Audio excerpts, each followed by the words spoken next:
Good evening, good afternoon, good evening. Welcome.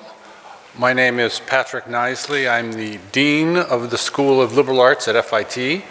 And on behalf of the School of Liberal Arts, and especially the Department of English and Communication Studies, I welcome you to this very special event. You are privileged indeed to be here, to hear Monica Youn. What can I say about Monica? Princeton, Yale, Oxford, lawyer, poet, professor. I want to read something briefly here from the Roger Williams University Law Review. Both poetry and law are human creations of imagination and ingenuity. They communicate their essence through language, provide order, form, and structure to daily life, and reflect and reshape the culture from which they arise. In these ways, law and poetry offer insight and understanding into the human condition. But law is not poetry, although lawyers can be poetic, and poetry is not law, although poets can be legislators.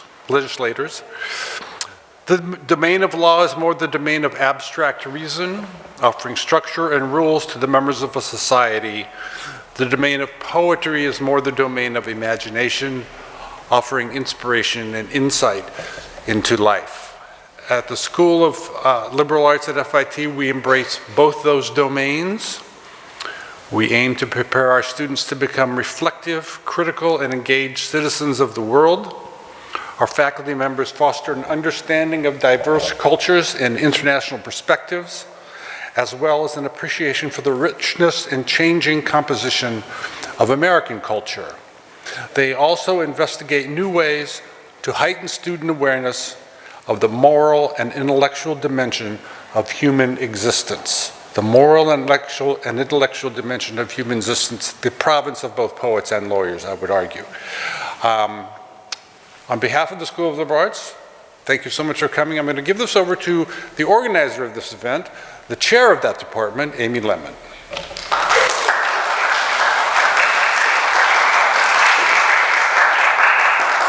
Thank you, Dr. Knisley. I'm very pleased to welcome Monica Youn here to our stage, and I just wanted to let everyone know that after Monica reads her poem, she and I will be sitting here and I'll be moderating a Q&A, and I hope you all have questions for her, and we have microphones that will allow you to have your question be heard by everyone. Monica Youn is the author of BLACKACRE, her latest book, which came out last year. I'm going to read you some rave reviews from that book in a minute by way of introduction, but she's also published a book called Barter and another book called IGNATZ, which was a finalist for the National Book Award. Her poems have appeared in numerous journals and anthologies, including The New Yorker, the Paris Review, and the New York Times Magazine, and she has been awarded fellowships from the Library of Congress and Stanford University, among other awards. A former attorney, as Professor Knisley alluded to, she now teaches poetry at Princeton and also at Columbia University. Thank you to the One Train for getting her here today. Here, as I mentioned, are some rave reviews of her latest book, BLACKACRE, which will be for sale on the upper level after the event. Poet and critic Linda Gregerson called Monica Youn, quite simply, one of the 2 or 3 most brilliant poets working in America today. We have her here at FIT. Tess Taylor on NPR's All Things Considered said Monica Youn is one of the most consistently innovative poets working today. She mines open questions with precise skill as she circles ideas of barrenness and fertility. Youn's poems, luminous fictions, also capture the sheer force of imagining the self.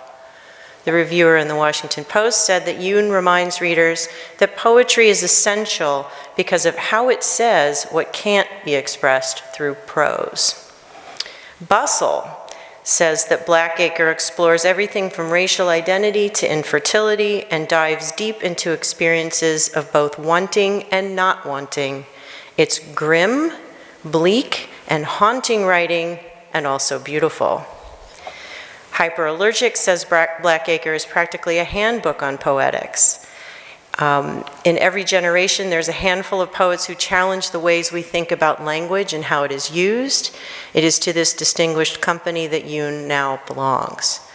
Publishers Weekly says she tightly yet playfully interrogates inheritance and legacy, real and fictional landscapes, and the particular bodily experience of a woman hoping to conceive. Youn's lawyerly analyses of life, of herself, her feelings, and of language cut through the poetic to a place that lies between poetry, lyric memoir, and textual analysis. And finally, I particularly like this last comment because it ties in other areas of the School of Liberal Arts as well as the School of Art and Design, which is housed in this building upstairs, and other parts of our campus. A publication called The Critical Flame says, Monica Youn sends into the world a Renaissance woman's exhibition on the unnerving ways we absorb and resist the whiplash of want snapping in our bellies. That's all I have to say. Please welcome Monica Youn.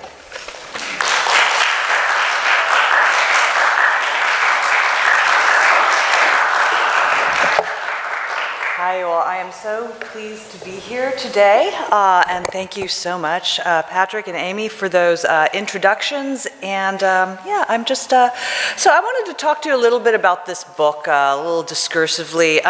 So, you know, as you heard, I have been a lawyer. I'm still, you know, licensed to practice law for what it's worth. And BLACKACRE is a legal term. You say BLACKACRE, it's like a hypothetical placeholder term for a piece of property. So you would say John Doe for a hypothetical person, you say BLACKACRE for a hypothetical piece of land.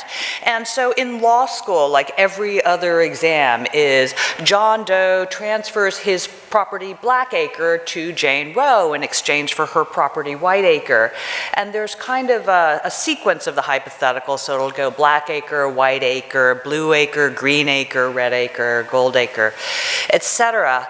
And I fixed on this term BLACKACRE when I was trying to figure out a way to talk about infertility, in particular my own experience with infertility. And part of that was because I thought, well, you know, infertility is one thing, it is a medical condition, but it is a whole raft of other things too. I mean, women come up to me after readings now and they say, I had a miscarriage, or I wasn't able to conceive. And they whisper because they feel personally ashamed in a way that they wouldn't feel ashamed of other medical conditions. A way, you know, if they had diabetes, they would tell me. If they had celiac disease, they would tell me.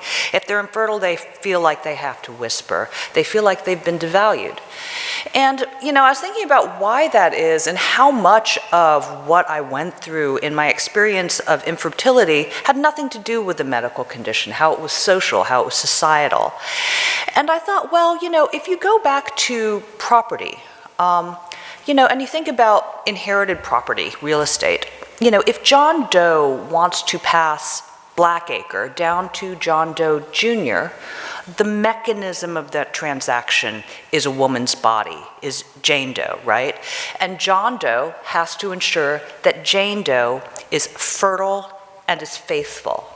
And so you see this play out over and over again across history. You see it with Anne Boleyn, you see it with Josephine, you see it, you know, all of these instances in which the property was not able to transfer because the woman's body was not the mechanism of the transaction. And, you know, and this whole system of social and legal controls spring up to make sure that the woman's body remains that mechanism. Legal controls that control and that control women's faithfulness, their fidelities, laws against adultery, laws against abortion, all of these laws that control women's bodies, and also a whole raft of social stigmas. So the idea of the cougar, the idea of the old maid, Miss Havisham, Lilith, Anne Boleyn, Serena Joy in A Handmaid's Tale, you know, all of these stereotypes of of the bitter, barren spinster. And part of that is because our society continues to control women's bodies socially by stigmatizing women who are aging, women who are unfaithful, women who are infertile.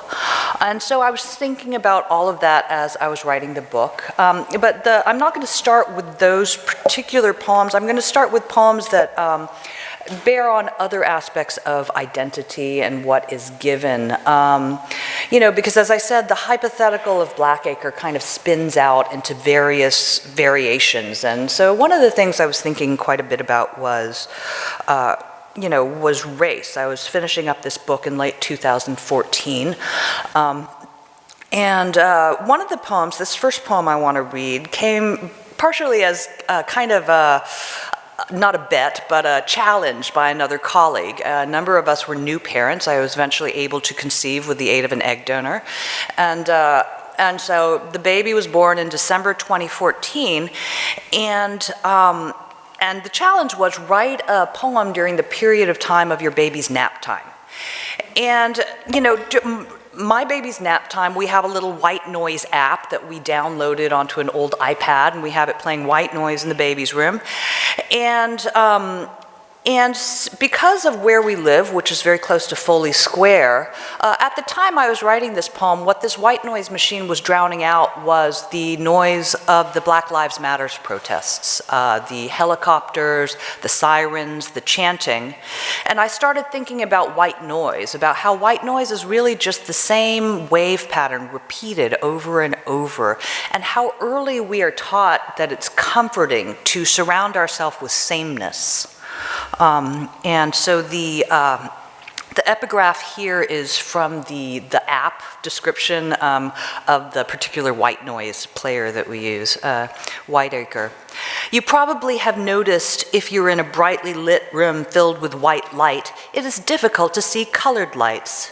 That's because those individual colors get masked by surrounding white light.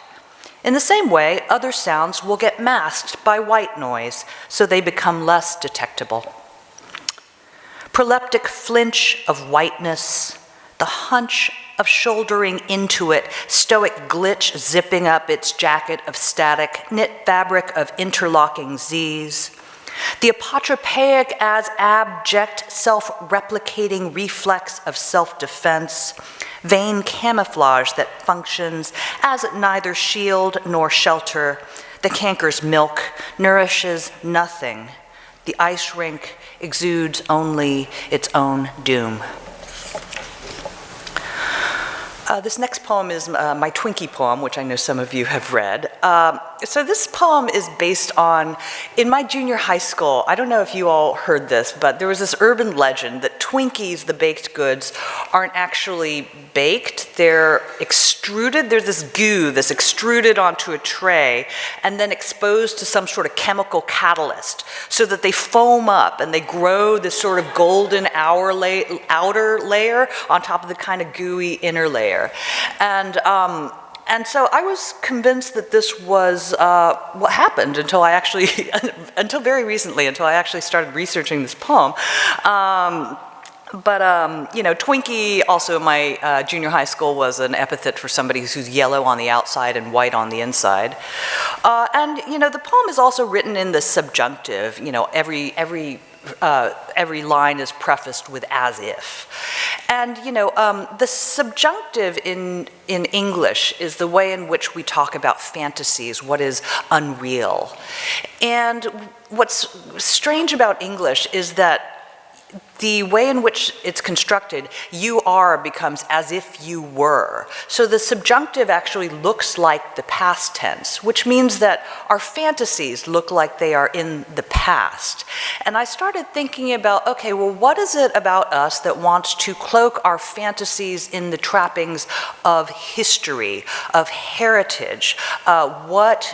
We see this gesture happening over and over again, particularly with regard to race. Gone with the Wind, Make America Great Again. What is the value added by that again? So the poem is written in a subjunctive, but a subjunctive that mirrors the past tense. Goldacre. As if you were ever wide-eyed enough to believe in urban legends. As if these plot elements weren't the stalest of cliches, the secret lab, the anaerobic chamber, the gloved hand ex machina, the chemical-infused fog. As if every origin story didn't center on the same sweet myth of a lost wholeness. As if such longing would seem more palatable if packaged as nostalgia. As if there had once been a moment of unity, smoothly numinous, pellucid, as if inner and outer were merely phases of the same substance, as if this whiteness had been your original condition, as if it hadn't been what was piped into you, what seeped into each vacant cell, each air hole, each pore, as if you had started out skinless, shameless, blameless, creamy as if whipped, passive as if extruded, quivering with volatility in a metal mold. As if a catalyzing vapor triggered a latent reaction. As if your flesh foamed up, a hydrogenated emulsion consisting mostly of trapped air. As if, though sponge-like, you could remain shelf-stable for decades, part embalming fluid, part rocket fuel, part glue. As if you had been named twin, a word for likeness, or wink, a word for joke, or ink, a word for stain, or key, a word for answer. As if your skin oxidized to its present burnished hue, golden as if homemade. So one of the things I was thinking about while I was writing this book is, this cultural construction of infertility, and where does that come from? And one of the things I was thinking about were the stories that we told, that we continue to tell our little girls. And I remembered being being told and then reading on my own as a kid. Peter and Wendy, Peter Pan, right? And if you'll remember, part of the plot is the Lost Boys are in Neverland, and they desperately want Wendy, this little girl, to come and be their mother and to come and stay with them. And in the book, which is a very beautiful and strange book, very unlike the Disney version, but also a kind of sinister book, it's explained that the Lost Boys are in Neverland and they're waiting for Wendy to arrive. And in order to convince her to stay, they try building her a house. And the only things they have to build a house with are these red vines that are lying around. And these red vines are oozing a red sap. And so they build this house out of this red, oozing, sticky, veiny-looking house. And I was like, wow, that's subtle. What could that be? So anyways, the epigraph is from Peter and Wendy, Red Acre. Of course, Slightly was the first to get his word in. Wendy, lady, he said rapidly, for you we built this house.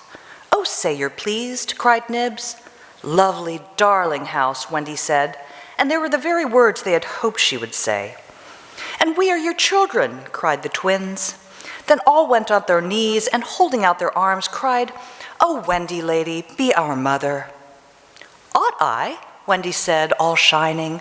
Of course, it's frightfully fascinating, but you see, I am only a little girl. I have no real experience. In a scheme to entice her, they fashioned a shrine with jewel work of berries, with crewel work of vines, red mullions flaunting flocked velvet drapes, rose-patterned carpets in plush-piled heaps. At the pulsating heart of this upholstered nest, a snug seat like a socket that whispered of rest. But I can't be your mother, I'm not ready yet. And the eaves of the little home slumped with regret, and its sorrow turned inward, turned acid, turned foul, and corrosion traced stencils in slime on the wall, and the draperies puddled in ponds on the floor, and the overripe cushions ruptured like sores. The seat melted to nothing, a hollowed-out void, drained away everything in a purgative flood. More taboo than urine, an effluvial flow streamed toward the sewers, a liquefied no.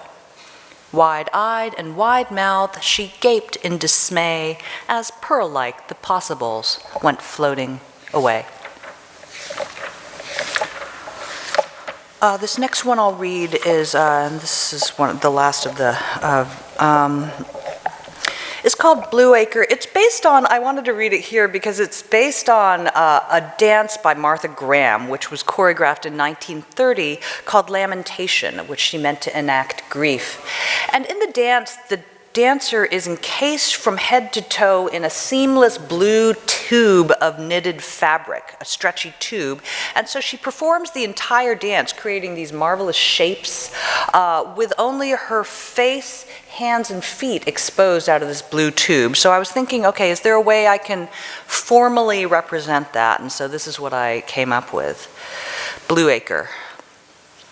Wordless, ceaseless, a second seamless skin, this blue refrain sings of comfort, camouflage, the rarest right to remain faceless, featureless, the barest rune of ruin, a chessboard pawn that rears up into a castle, then topples in defeat, an exposed vein on a stretched out throat, pulsing frantically as if to drain unwanted thoughts into the body's reservoir, an inky stain, bluer than blushing, truer than trusting, the shadow zone at the core of the flame, too intense, too airless, to long remain enveloped, as if a moth lured to the light were trapped, sewn back in its cocoon, the way the pitiless mind goes on shape-making, gamma, lambda, chi, a linked chain of association no less binding for being silken, a fine mesh net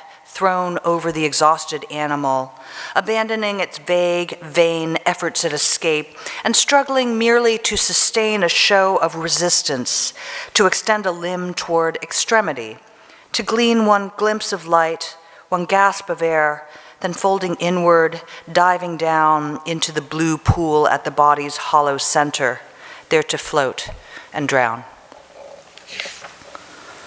And then I'm going to read a couple there are two title poems to the book, Blackacre. This first one is very short. I'll read this in a couple of sections from the last one. So this first one is based on a sonogram of what seems to have been my last viable egg. Blackacre.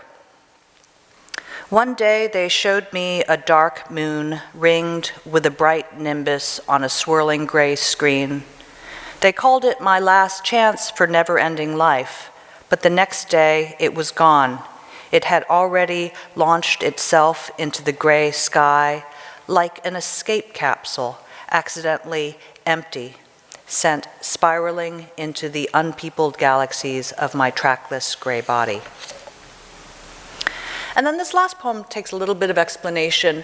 So a high school teacher made me memorize Milton's sonnet on his blindness when I was about 15 or 16. And for those who I can just tell you the poem. The poem is Milton, who is going blind,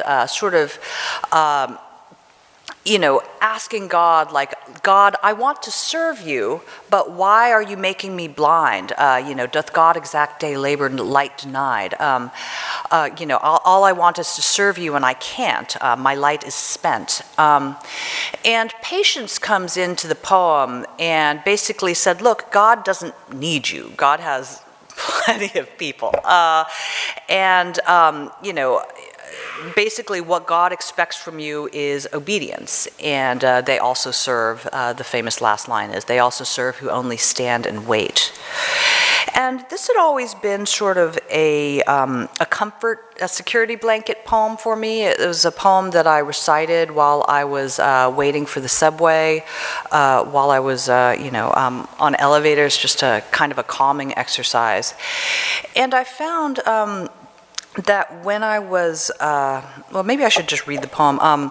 When I consider how my light is spent, ere half my days in this dark world and wide, and that one talent which is death to hide, lodged with me useless, though my soul more bent to serve therewith my Maker and present my true account, lest he returning chide, Doth God exact a labor, light denied? I fondly ask, but patience to prevent that murmur soon replies.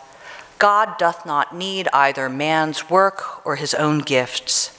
Who best bear his mild yoke, they serve him best. His state is kingly. Thousands at his bidding speed and post o'er land and ocean without rest. They also serve who only stand and wait.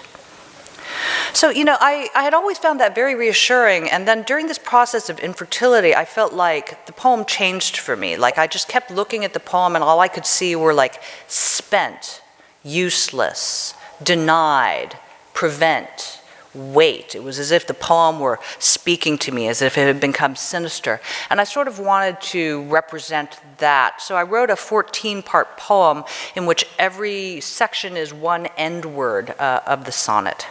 So this first one I'll read is wide. Too wide. In this dark world and wide is the line. The wide is always haunted by surprise. In a dark world, the wide is the sudden door that opens on unfurling blackness, the void pooling at the bottom of the unlit stairs. To be bounded is our usual condition. To be open is anomalous, even excessive. A wide-eyed girl is extreme in her unliddedness, her bare membranes flinching at any contact, vulnerable to motes, to smuts, to dryness. A wide-hipped girl extends the splayed arches of her body to bridge the generational divides.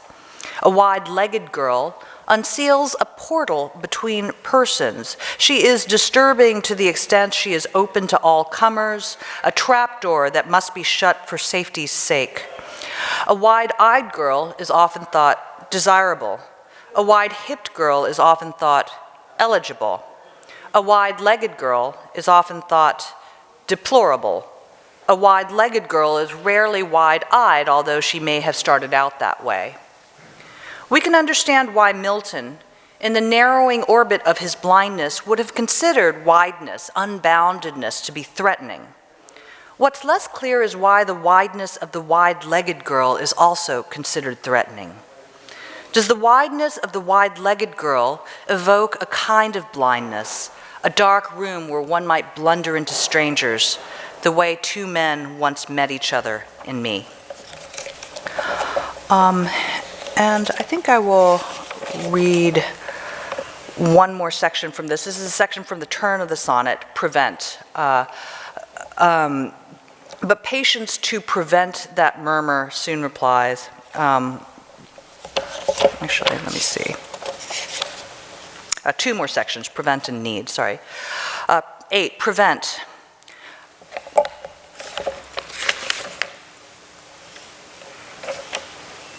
Actually, let me prevent, a word like a white sheet folded back to cover the mouth.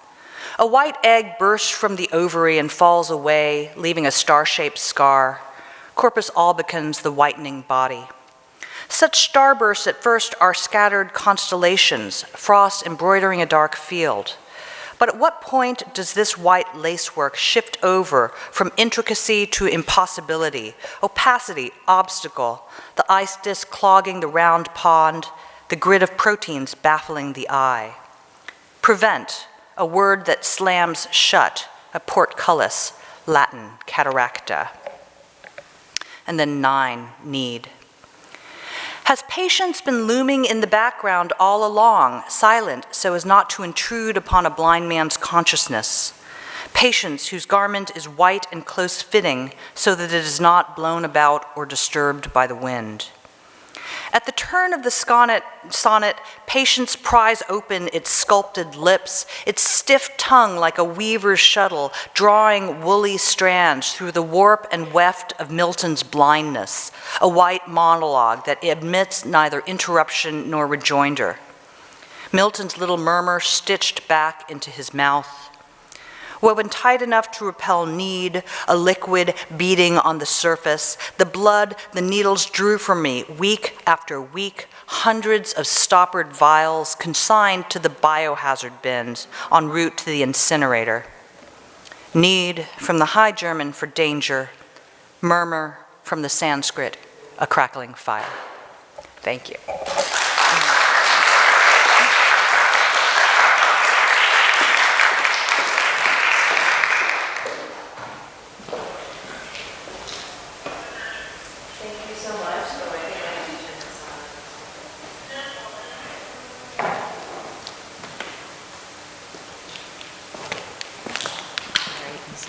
Yes. Thank you very much, Monica. So we have time for questions. If I could have someone help me keep the time, because as my students know, my watch died a few weeks ago. What time do we need to? 6 o'clock, and then we'll move. Yeah. So I actually wanted to start, if that's okay.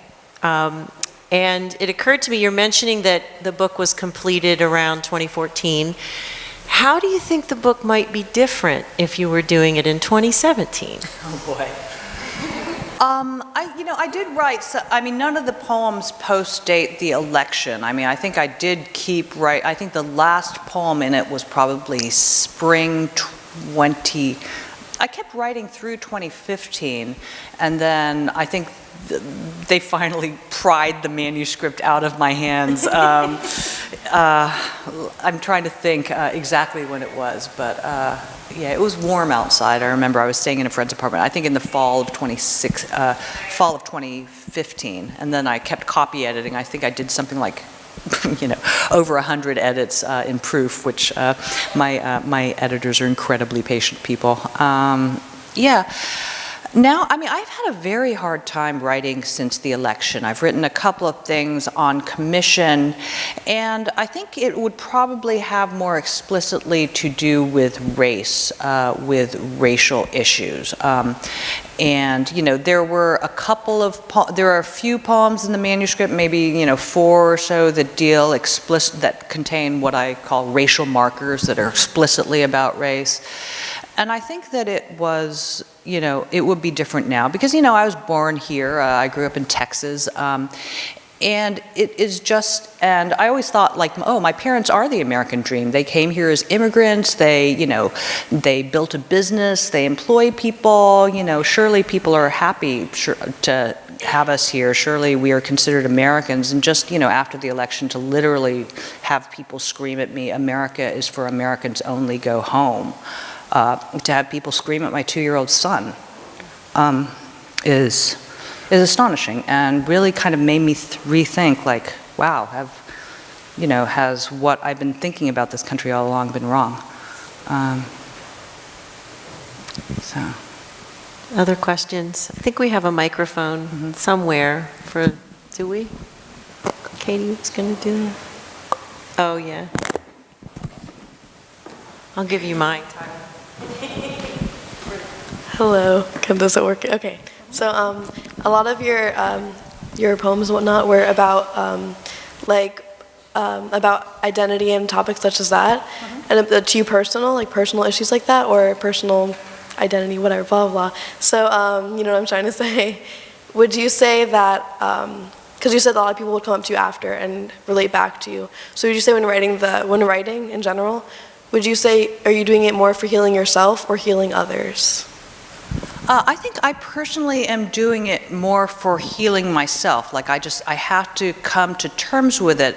But then when you're out there as an author and how explicit you're being, because I had there's a lot of taboo in the Korean community, particularly around egg donorship. And my parents, for example, have not told the rest of my family that my son is not genetically mine. And begged me not to tell other members of my family. So to be out with that, to have this book being reviewed in places like the New York Times, was complicated. And eventually I was just look, I have to be out with this. As one would be out with any, there are people out, part of the problem around infertility is that nobody talks about it. It's incredibly common and no one will talk about it. And so I should talk about it. And my parents have generally been pretty supportive of that. They even came to a reading where I was discussing it pretty explicitly. So, but for me, it was more just a lot of the book. I don't think I had articulated to myself what it was about. I knew I was drawn to write certain things, and I didn't know why. And then I'd be oh, okay. After the fact, I can diagnose. Oh, that's why I wanted to write about Peter Pan. That's why I wanted to write about Milton.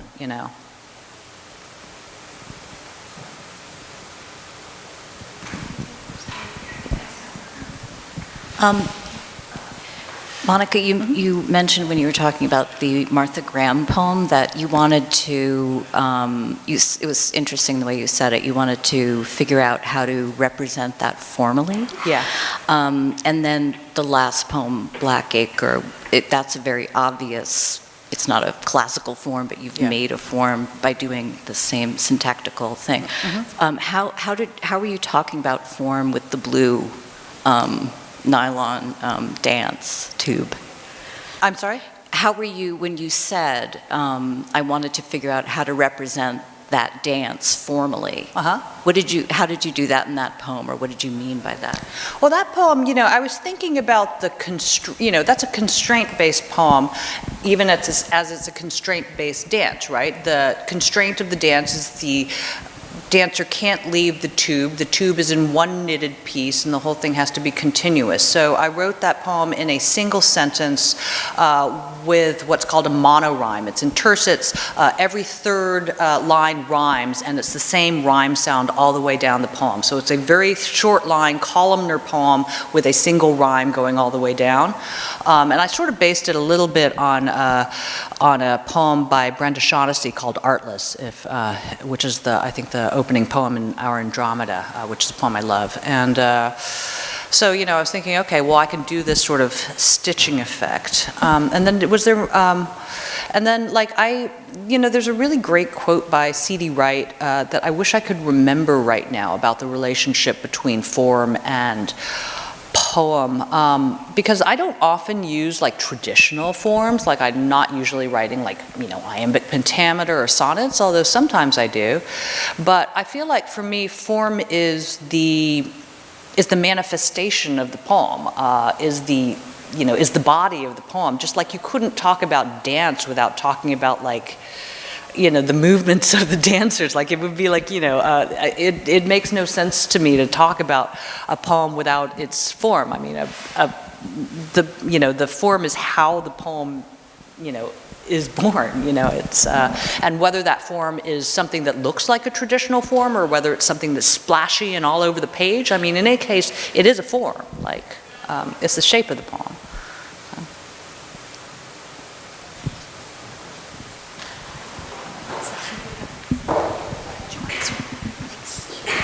Hi, Monica. Thanks for coming. I read through, your collection, and, with your background as a lawyer, there was this very unique way that you approach your writing with kind of, you took this issue of the body and infertility, and you kind of took it at so many different angles, and I just had the sense that it was like you were poking and prodding at the issue. And I guess my question was, I have two questions from that, which is one, like from a lawyer's perspective, what would be your closing statement? Would you say that you came to any conclusion from your exploration of the subject? And secondly would be, would you say that in this book you explored infertility just as a physical manifestation, or do you think that you came to any conclusions about the emotional or spiritual aspects of fertility or infertility? Yeah, I mean, I think that the book is much more about the emotional. I don't know about spiritual, but at least emotional and social aspects of infertility, the social construction of it. And, if I were to say what was my closing statement about it, it would be something very like what I said at the introduction about BLACKACRE and the linkage between woman's property and I guess my personal feeling, because like part of me writing this book was me thinking like, why do I feel so bad? I actually wrote a lot of the book when I was pregnant with my son, so I knew like, this bad part is really behind me, and I have this great happiness to look forward to, and but before Toby is born, I really want to give credence and reality to the feelings that I've been feeling for like the past, at least 5 years. And I want to kind of get those out of my system and figure those out and talk them out and just, and that this book was kind of that. It was like, I'm going to get this incredibly negative book out of my system before I, and I had actually set a deadline for myself, which was I will have the manuscript finished by the beginning of the 3rd trimester so that I can start doing things like setting up a baby registry with little towels with giraffes on them and stuff like that, that I'm supposed to be thinking about right now, rather than like darkness, bleak, so so that's kind of what the book was for me. Like, I need to get this out, and I need to allow it to, I need to respect that period of my life because it was real, and I don't want to pretend it didn't happen,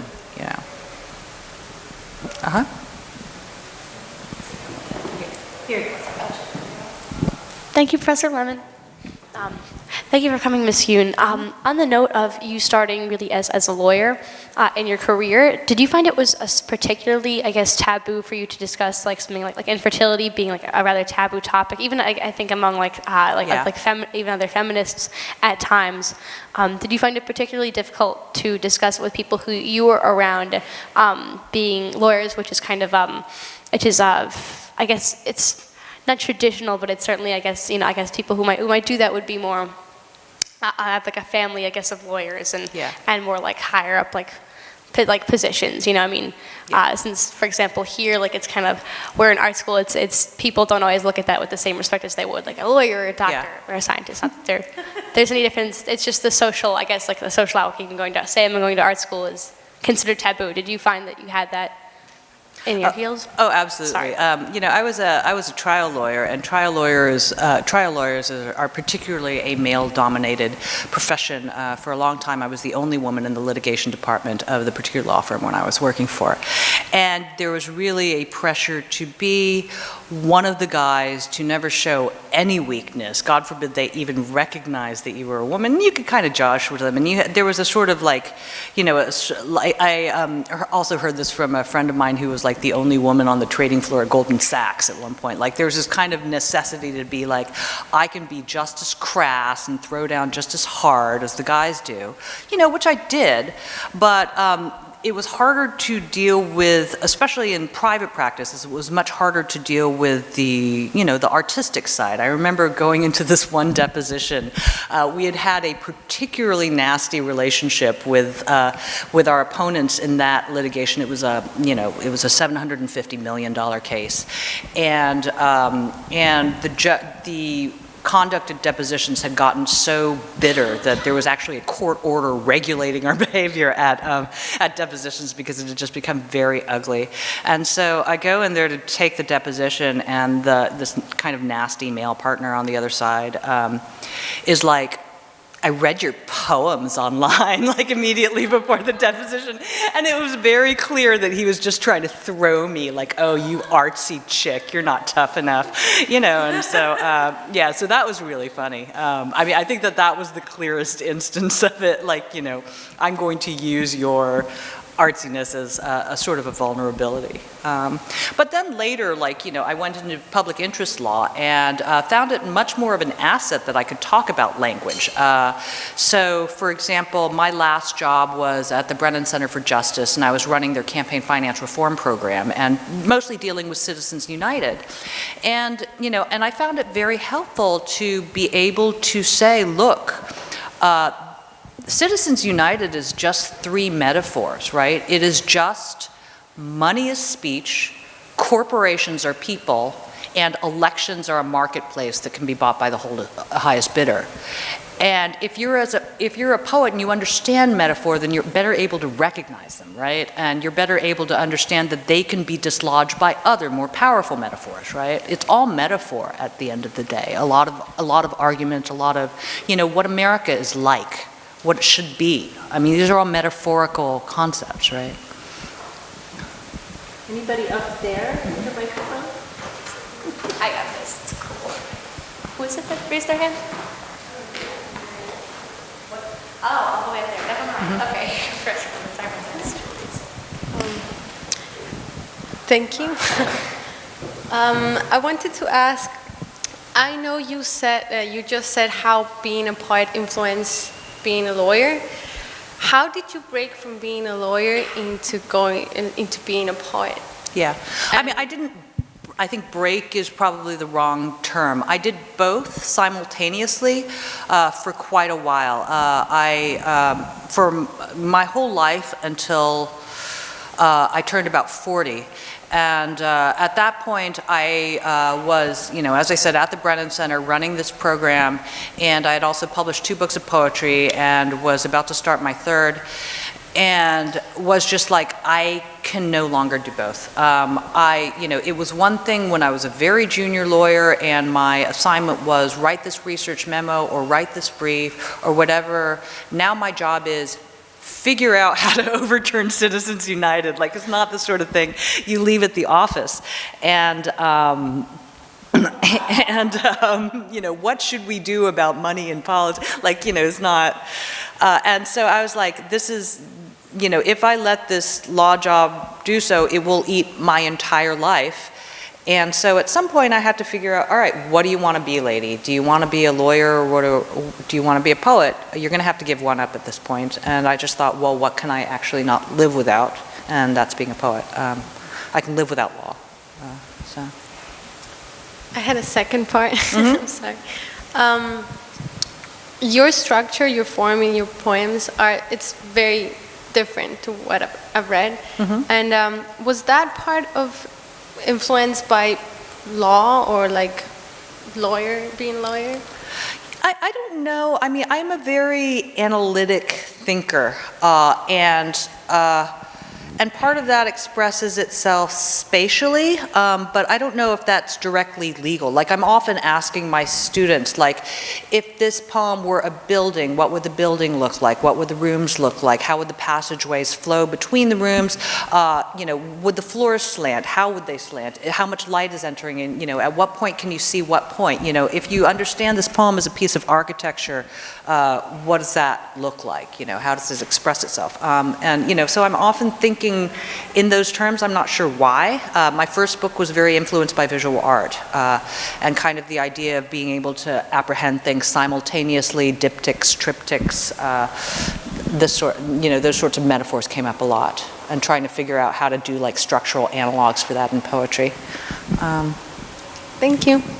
Do you think there's a way in which structure, I mean, oftentimes poets say that using a certain kind of structure and sticking with that can help work with pretty volatile material, personal material, which obviously you're dealing with in this book. Do you find that to be the case?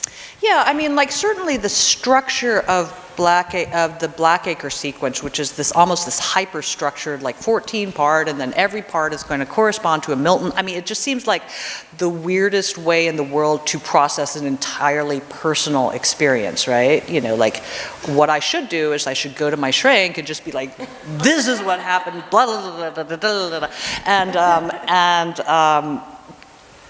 And I really did try to unlock the poem. Like, I tried that version. Like, I tried saying, okay, what if I just was like, okay, what happened to me is the best as I can remember it is blah, blah, blah, blah, blah, and it wasn't working for me, and it wasn't getting there for me. And I also thought, okay, well, what if I tried this in various modes? What if I tried kind of a crass and sassy approach? What if I tried a very plain speech journalistic approach?